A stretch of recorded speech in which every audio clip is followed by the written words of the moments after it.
Good morning, good afternoon, or good evening, depending on when you are watching this. Thank you for joining us. I'm Tony Perkins. I am a morning anchor at NBC4 here in Washington, D.C., a morning co-anchor on News for Today. It is my pleasure to be with you today to talk about something very important, and that is men's health.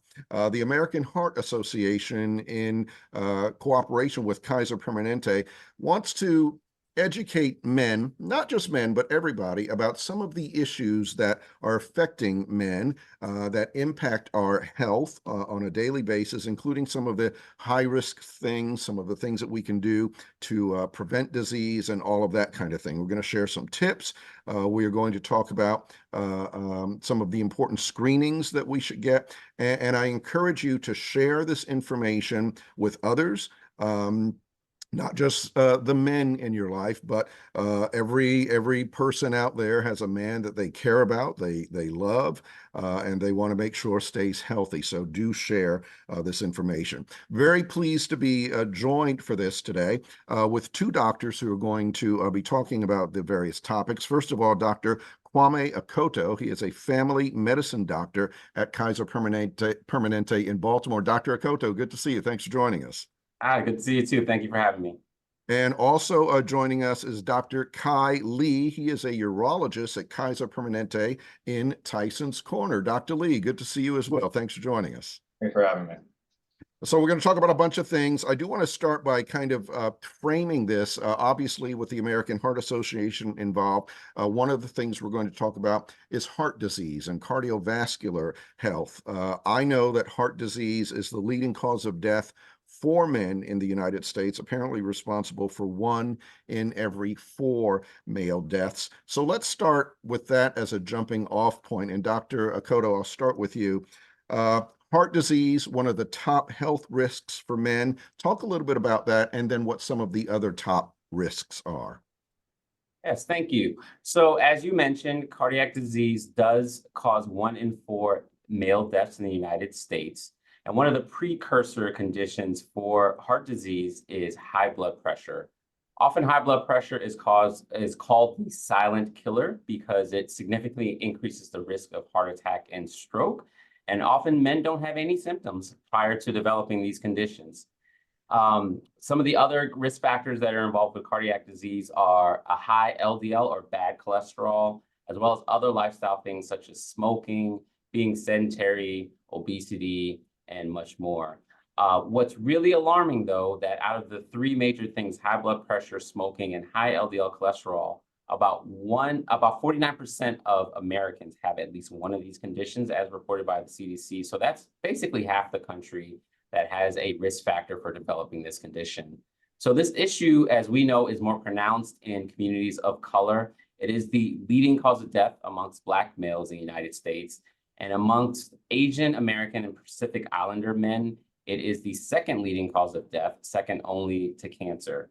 So adopting things like a healthy lifestyle, including a balanced diet, regular exercise, getting routine health screenings, these are all really important tools to prevent development of these complications. Can I ask you quickly about, you mentioned some of these figures for different groups and the high incidence of high blood pressure, for example, amongst African-American men, that type of thing. Do we know why there are these disparities? Are some people more prone to some of these illnesses or conditions? So probably a lot of different factors involved here. There may be some genetic sensitivity that we've noticed, some maybe increased salt sensitivity in communities of color. That may be one component. We definitely feel there are some social components here that we all need to address.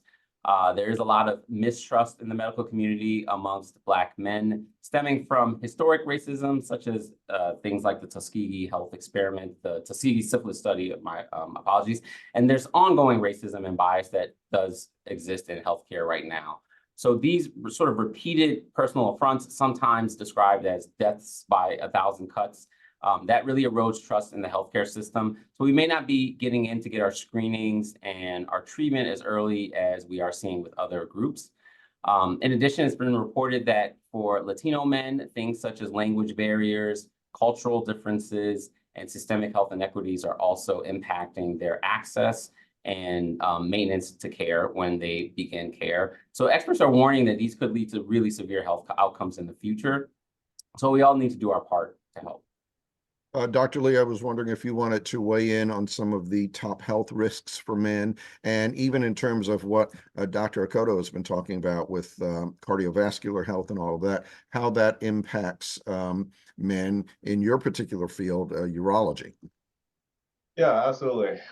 So men, I would say, is somewhat of a recalcitrant patient population in terms of coming in to the doctor's office. You know, even if they think that something's going wrong, a lot of men will, deny it and won't come in. So by the time they come in, maybe a little later than we would like them to. So I agree with Dr. Akoto. Cardiovascular health is the #1 cause of morbidity and mortality in men. The instances that I see it the most as a urologist is my older men who come in with erectile dysfunction, and older can mean a lot of things. Okay, but specifically, it can be any age range. We can see it. Usually, I would say 50+ population, but sometimes we can even see in younger men. And the first thing I think about when I see a man with erectile dysfunction is their cardiovascular health. Because the erections, by and large, depend on the blood vessels to transport the blood effectively to the penis. So when there's any sort of hindrance to that sort of blood flow and the vaso-occlusive mechanisms, that is manifested with erectile dysfunction.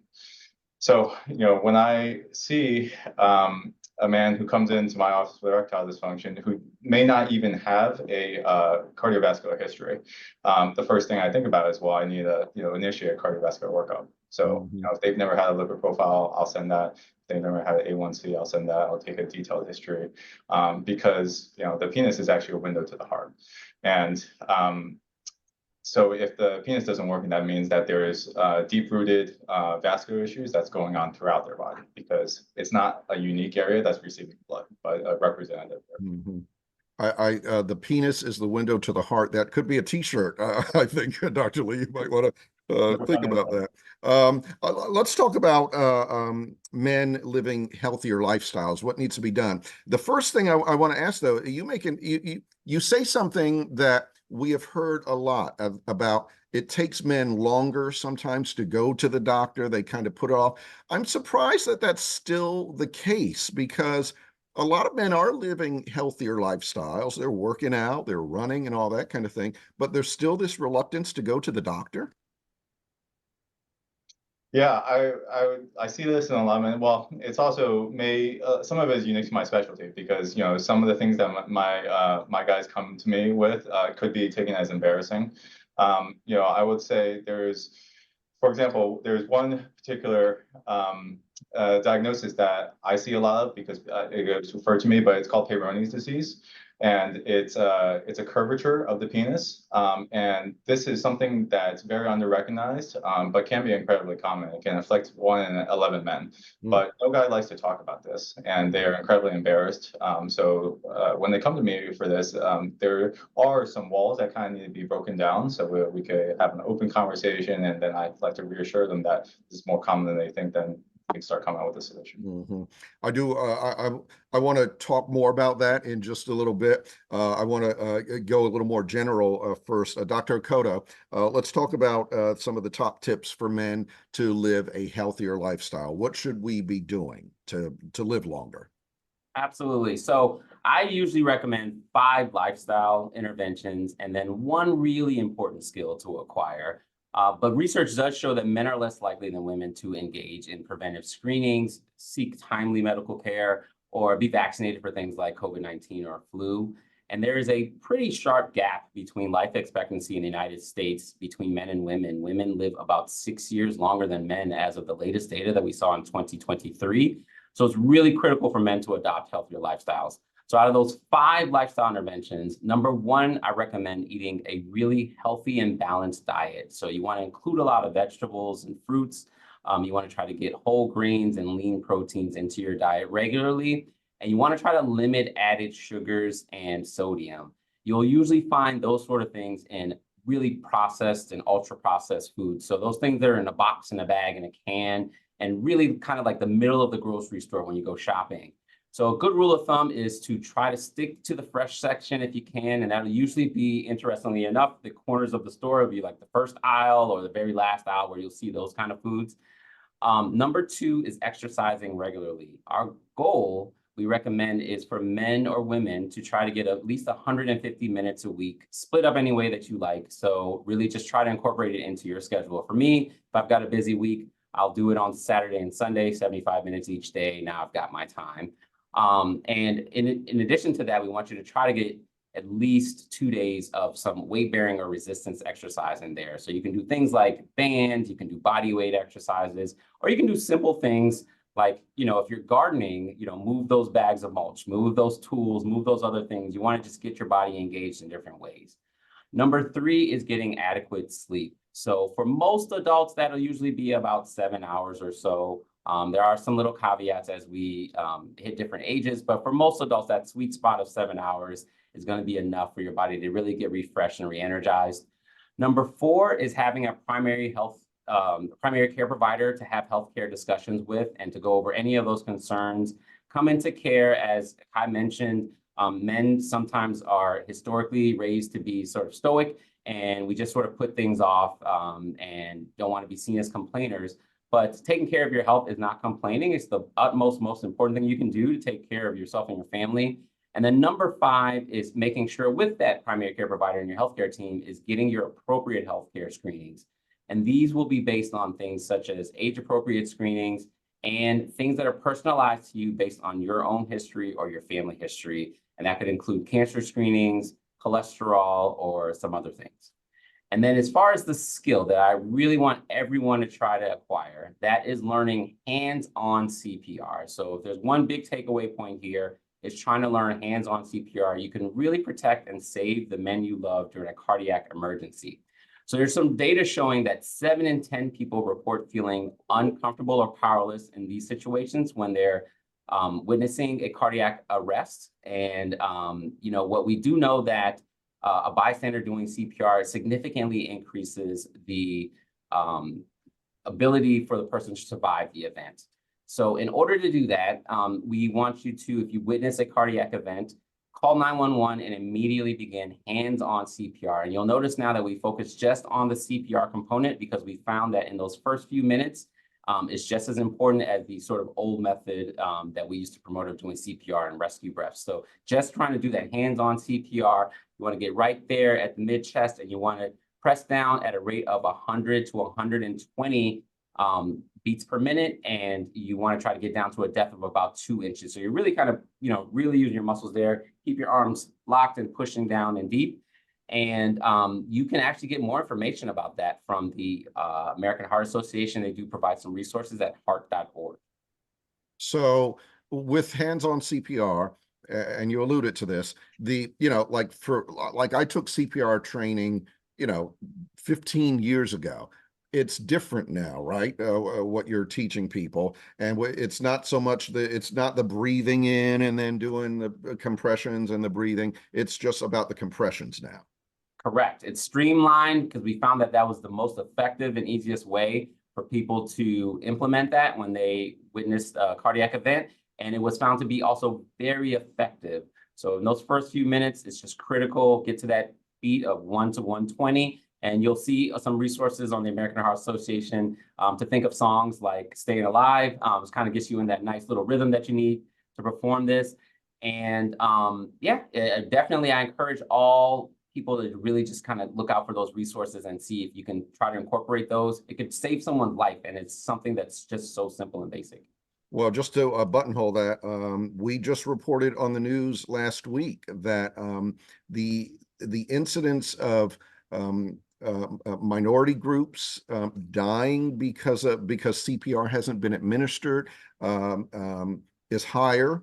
And that there's sometimes a reluctance of people to try CPR for anybody because they're not sure if they're doing it right. So to hear, what you're saying, and it's still, you want to get the training if you can, but to hear what you're saying is great. And the Staying Alive, I was going to ask you if that's still the song that people tell you to use, the Bee Gees' Staying Alive, the old disco song. So Very good.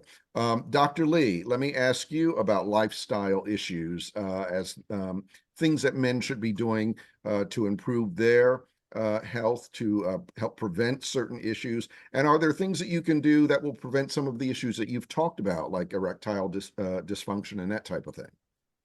Yeah, absolutely. So a lot of this overlaps with Dr. Akoto already talked about, maintaining cardiovascular health. Specific to erections, I tell patients that being able to do that sort of exercise, specifically, aerobic exercise, has been proven to improve erections by up to 30%. So this is, the one, kind of organic, non-invasive, non-medication path that they can take to naturally improve their erections, and it has everything to do with their cardiovascular health. And so when you're talking about aerobic exercise, what do you mean? Yeah, so we're talking about, first of all, any sort of exercising is encouraged, but aerobic exercise, we're talking about something where you get your heart rate going, above. Everyone's maximal heart rate is different, right? So there's the different zones of heart rate that you can talk about, but we're talking about something that's in zone 2, maybe around like 60 to 75% of your maximal heart rate. And something that, gets you huffing and puffing a little bit, breaking a little bit of a sweat. And for every patient, this could be different. Some people have mobility restrictions, they can't run, or, but maybe they might be able to bike. Some people do this they may be able to swim. And then, there's different ways that you can accomplish this. But it's not something like, if you're just walking, that's not really going to really qualify as aerobics. Right, right. This is, I want to talk about screenings for that we all should be getting on a regular basis, depending on your age and all that type of thing. And Dr. Lee, let me start with you, because when it comes to urologic health, when it comes to prostate health, and prostate, we know about the incidence of prostate cancer out there. What are the screenings that men should be getting? When should they start getting them? Can you give me some guidance on that? Yeah, absolutely. So just to back up a little bit, prostate cancer is the most common cancer in men. However, it is not the most common cause of cancer death in men. And that is very important to delineate, because prostate cancer, even though it's very common, overall is a slow growing cancer. So that should come to as a relief. However, there is still a significant proportion of patients where it's important to find out if you have prostate cancer, because those cancers do need to be treated. Okay, so prostate cancer, we typically recommend screening between the ages of 55 to 70. Now, we would recommend earlier screening if you have either a positive family history or if you are of African American descent, because we know that those populations have a high risk of developing more aggressive cancers. Mm-hmm. So in those patient populations, we could recommend screening somewhere around 45 to 50. Okay, so prostate cancer screening includes a PSA test, which is a blood test, as well as a digital rectal exam, which is the prostate exam. And the reason why prostate cancer screening is specific for those years, because those are the years that you're most at risk for developing a prostate cancer, first of all. And if you do develop a prostate cancer during those years, those are the years that it is likely to impact you. Okay. And that's important to make that distinction, because we have a lot of older patients, like 75, 80, 85, who request prostate cancer screening.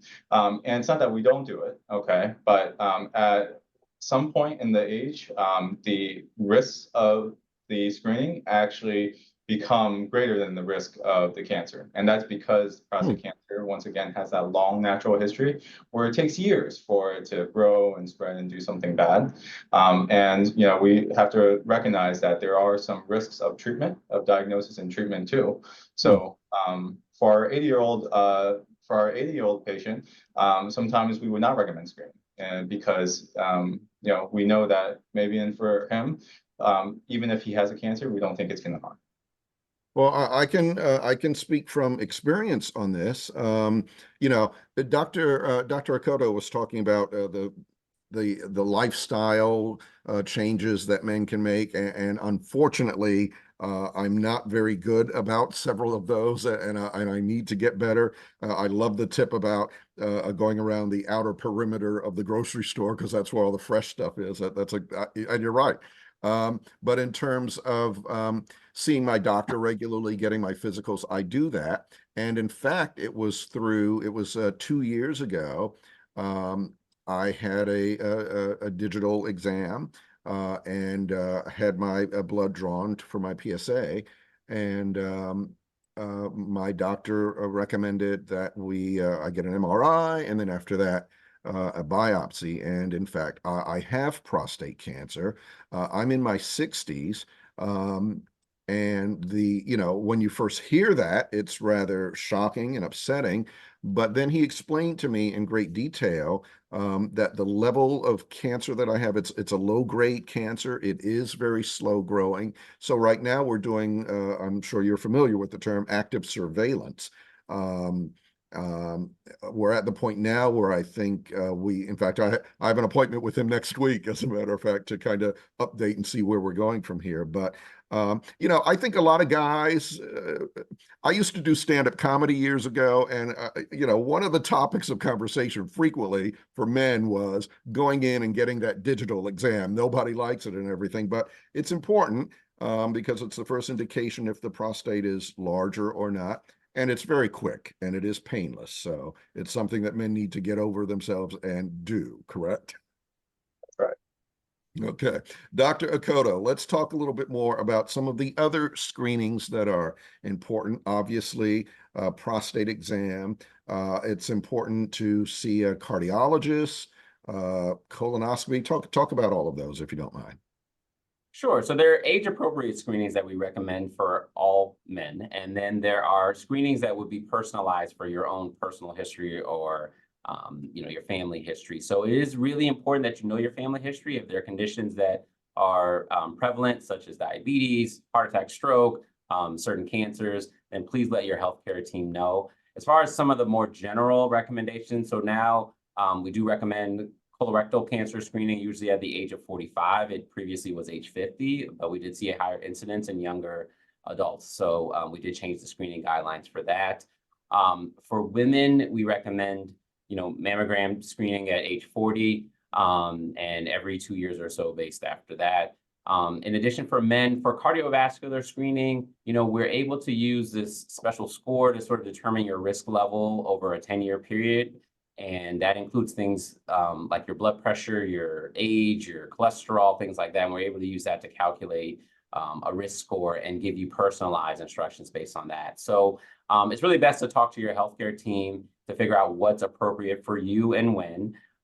Here at Kaiser Permanente, we have like a patient portal. We send out healthcare reminders to let patients know, hey, you're about to turn age 50. Let's make sure we get this screening that you're due for, or these vaccines, or whatever else that you're due for. If you've got certain conditions such as high blood pressure, we may monitor your kidneys once a year. It's time to come in for that lab work. So this is where it's really important to partner with your healthcare team to make sure that you're getting these things done at an appropriate interval. And, it's an ongoing thing, right? So it's not a static, you go in there once and you never see your doctor again. Things change and you may notice something before we see you the next time. So that's where the communication is really important, to reach out. Whether that's by calling, making another appointment, sending messages, whatever works for you and your healthcare team. It's really important to, continue that discussion as time goes on. And in fact, isn't it true that in some of these cases, like for colonoscopies, depending on what's found on your initial colonoscopy or maybe the second one, whatever, sometimes the length of time between screenings can even lengthen. Is that correct? Yeah. So like a normal colonoscopy, if you've got a low risk or average risk person, generally we'll do the screening every 10 years or so. But if you've got certain findings or a certain family history, then we may, shorten that interval to 3 to 5 years or less, depending on what the findings are. So that's, again, where it's really important to have good communication between the team. And for men, I think, again, you got to remember, we're not just thinking about ourselves, right? Yeah, I think traditionally we're used to being like sort of the head of the household or something like that. And obviously, there's still some people that sort of had that mindset. But remember, your family, your friends, your coworkers, all these people that are important in your life, they count on you, they love you, and they want you to be here. So it's really important that you take this and, prioritize your health because it is the number one thing you need to do anything. And I know Kai just mentioned some things about the Peyronie's disease. I actually saw 2 cases today where people were very reluctant to initially have that discussion. But because we had such a good rapport in the past, they were able to feel comfortable having that discussion with me, and then we can make a plan as far as next steps. So, you know, it's just really important to just kind of keep that discussion going. Okay. I want to, you know, it's all about staying healthy, preventing disease. And if you find out something, then, you know, you have a plan of action to follow if you are indeed diagnosed with something. We got a few questions in the chat. I want to go to Dr. Lee. And we want, and you know, I'm glad that we have these questions because, like one of you said earlier, men, you know, sometimes can be reluctant to talk about certain things. But let me tell you this: in terms of erectile dysfunction and all of that, there are certainly enough commercials about it on TV now that this should be a much easier conversation to have. Dr. Lee. One question here. What is the difference between an enlarged prostate and prostate cancer? Yeah, that's a great question. So happy to comment on that. So they both happen in the prostate, which is a common cause for confusion. So, you know, when men comes in my office and they say that, oh, doc, I have difficulty urinating. You know, I have to go every hour. I have to get up 5 times a night, or I have to push to get my urine out. A lot of times, the first thing that their mind jumps to is, oh, this must be prostate cancer. And it makes logical sense. However, you know, the prostate, even though it happens in the same organ, these are more or less 2 distinct processes. So enlarged prostate is just benign enlargement. It's called BPH, which stands for benign prostatic hyperplasia or enlarged prostate. And by benign meaning it's not cancerous. Okay. So enlarged prostate happens to virtually every man to some degree, you know, after the age of, you know, 50, 55, you know, all the way up until, you know, however old. Some men will have minimal to no symptoms, and some men will have a lot of symptoms. Okay. And some of it is due to the prostate size, but it has less to do with how large the prostate is and more to do with how much growth there is internally, which causes narrowing of the urethra. So as we know, the urethra is where the urine from the bladder exits and comes out of the head of the penis. And so when that area is constricted because the prostate has overgrown and encroached on that space, that's what causes all of those urinary symptoms.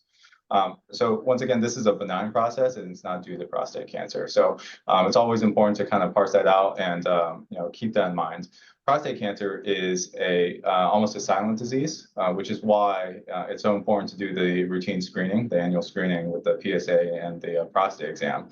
Because prostate cancer, 70% of it develops on what we call the peripheral zone, which is the outside of the prostate. So that's the area which is very far from the urethra. So, and that's the area that we can feel when we do the prostate exam.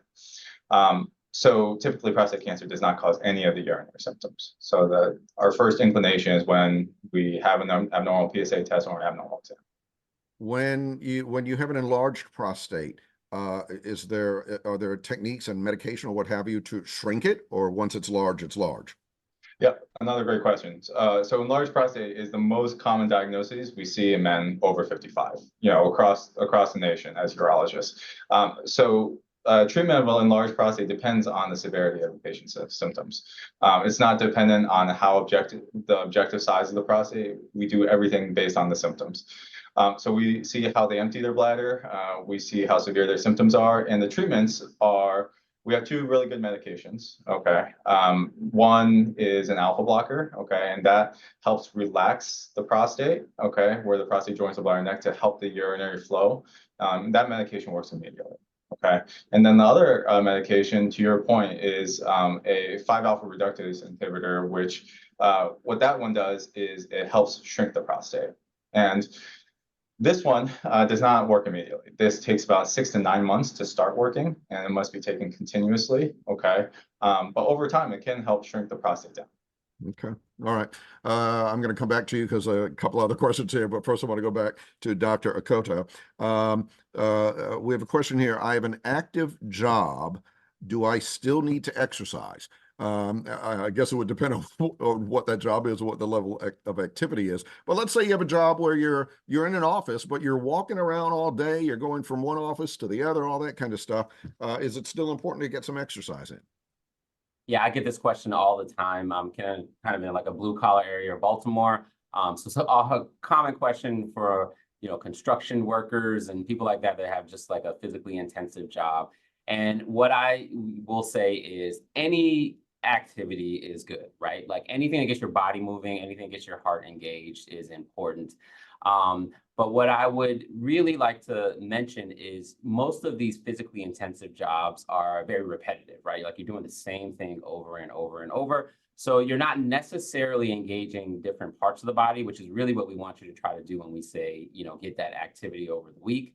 Another thing is most people aren't really kind of going gung-ho during that intensive activity. Like if you're moving a container, you're not like, grabbing it and running as fast as you can with it down the street or something. So even though you may be getting physical activity, it's at a sort of slower pace that may not necessarily be as, stimulating in terms of the aerobic activity that you're getting from it or from the resistance that you're getting from it.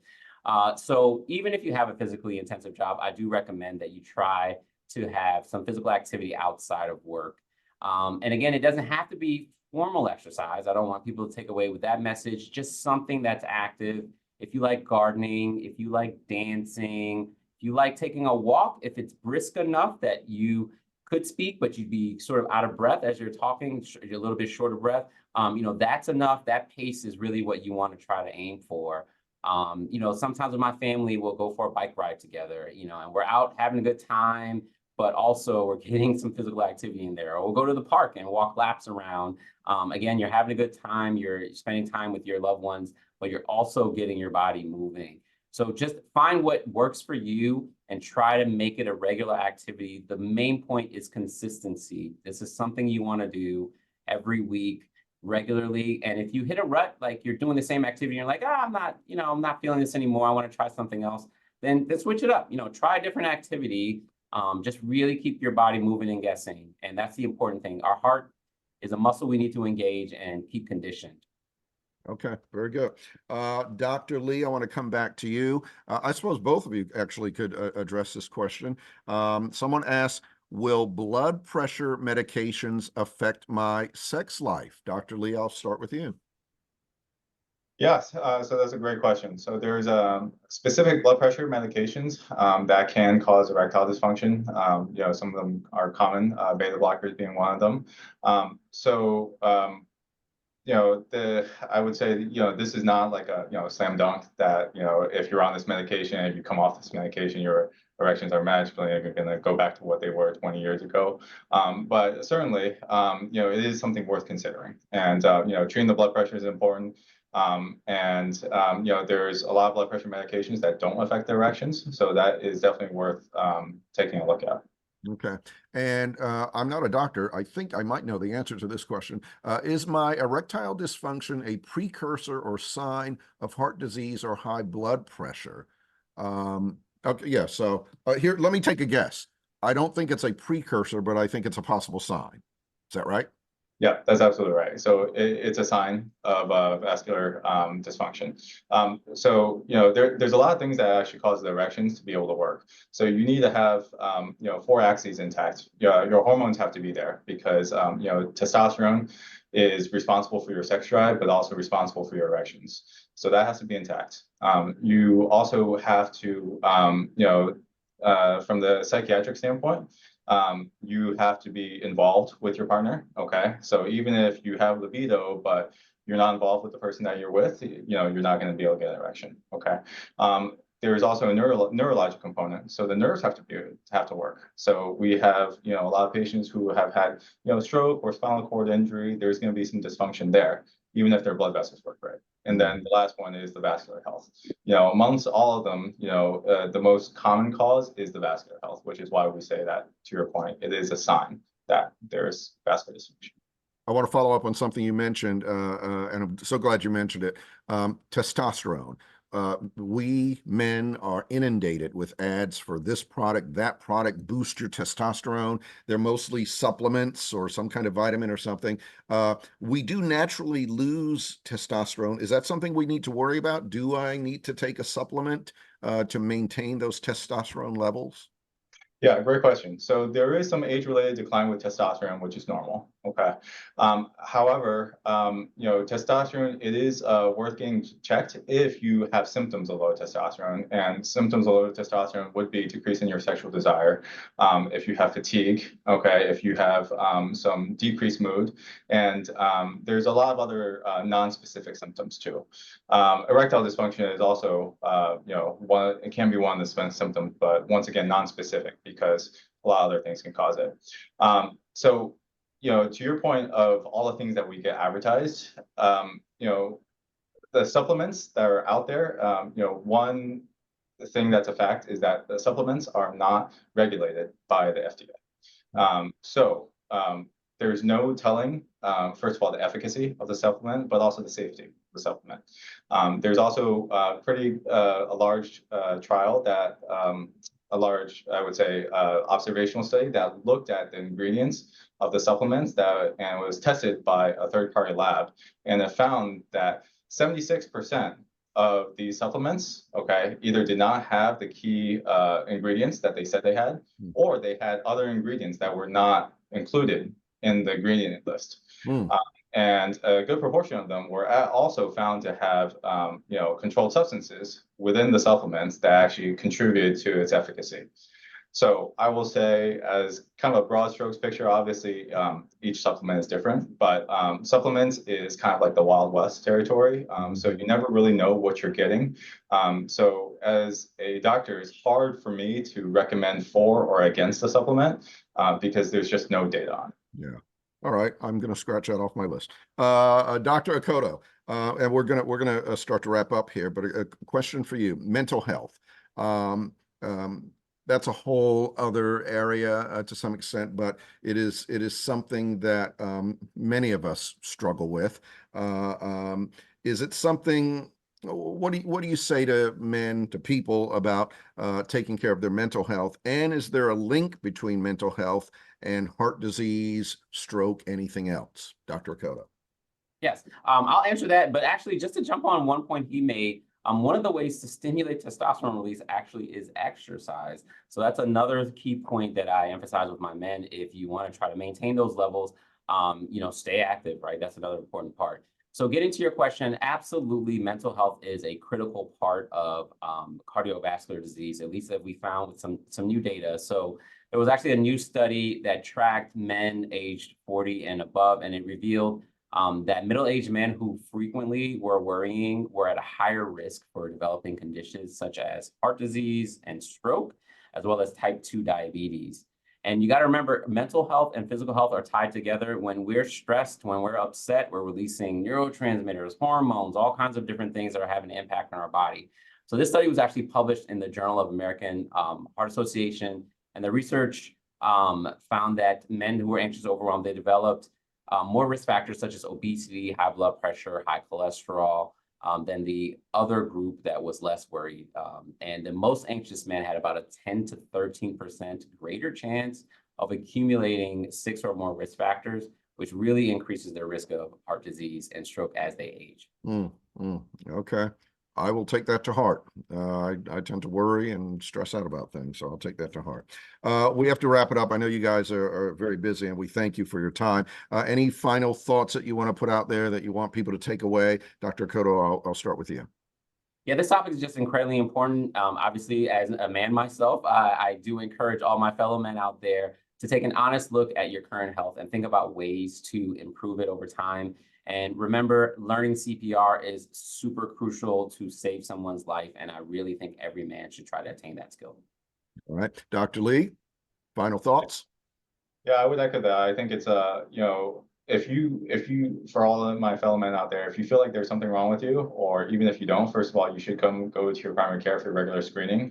But don't downplay the symptoms that you may be having, whether that has to do with, your general medical health, or with your urination, with your erections. There may be something going on under the surface, and it's always better to catch it earlier, because then we can get a head start on it. And just remember, we want to keep you here for a long time. All right, Dr. Lee, Dr. Akoto, thank you both very, very much. I certainly learned some things here. Hopefully everyone did. So important during this Men's Health Month. Thank you to both of you. Also want to thank our local sponsor, Kaiser Permanente, for helping to bring this conversation to life. Take some time looking through all of the amazing tools and resources that the American Heart Association offers on their website. That is www.heart.org. Very easy, heart.org. Also, share this conversation with not just the men in your life, but anyone. There are a lot of good points here for everybody, not just men, but certainly you do want to share it with the men in your life, because as both doctors said, sometimes we resist, sometimes we say, oh, it's nothing. And you want to be healthy. You want to stay healthy and be there for your family. Also want to mention, it is never too early to get together a Heart Walk team. That event is actually the Heart Walk coming up in November. Takes place on the National Mall, and all the folks at American Heart Association can't wait to see you there. I feel like I probably should have put a little advisory at the top of this, that there would be some mature topics discussed, but everyone needs to hear this stuff and know about all of this. Doctors, thank you very much. Thank you to the folks at Kaiser. Thank you to the folks at the American Heart Association, and thank you for joining us. We will see you again.